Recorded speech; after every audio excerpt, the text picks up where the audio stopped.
I'm doing it. I'm finally making that switch to DaVinci. For those of you guys that have been with me for some time on this channel, you know I like to edit in Premiere, color in DaVinci. I also use After Effects. You could just look around. I have so much After Effects content on this channel, but I think it's time to start reconsidering things. Am I completely abandoning Adobe products?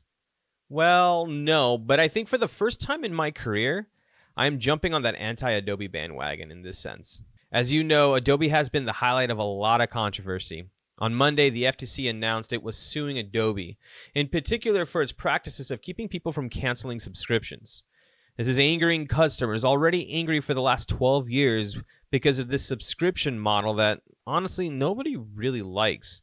It's cool at first, but in the end, you start to realize that if you need the whole Creative Cloud suite, it starts getting really expensive, and then you're forced to update. Although I don't blame Adobe for the subscription model. Everybody's doing it, from Maya to Nuke, you name it.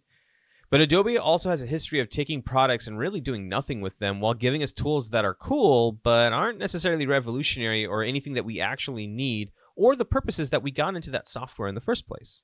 And of course, we have this. To be fair, all they did was make it more clear that they have the rights to your work if you utilize their cloud services.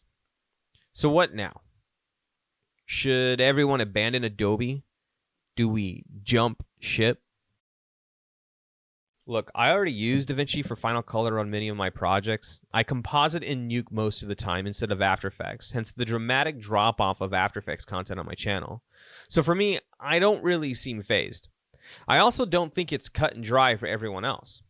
Adobe still makes and owns some of the industry standard software out there. If you are in television, there's a good chance you are using After Effects for compositing. Many YouTubers still rely on the speediness and ease of use for Premiere and Audition.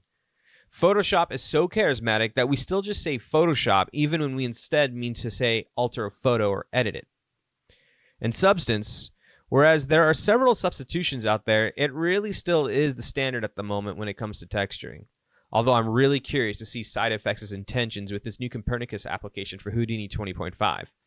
I don't think it's wise for the industry to try and pivot this quickly from Adobe. However, if anyone from Adobe is watching this, you don't have that strong of a stranglehold on the industry. I just mentioned Copernicus, but there's also Nuke, now nearly matching the cost of After Effects with its annual subscription model. Kind of funny that I'm talking about a subscription model to compete against a subscription model that everybody hates. But in this case, I can kind of see the advantage of going to Nuke. And then there's Premiere, which has never really been the only game in town, and the same can be said for applications such as Audition and really Photoshop too. Depending on your needs, there are other applications that can do it just as well, if not better. The emphasis on creating generative AI tools and the fear that comes with it really wasn't asked for. We got it, it was cool, but now we want to get back to why we do this. Making art. Whether you are a commercial artist or a hobbyist or a fine artist, you got into making art because you enjoyed it. You loved it. It was your passion.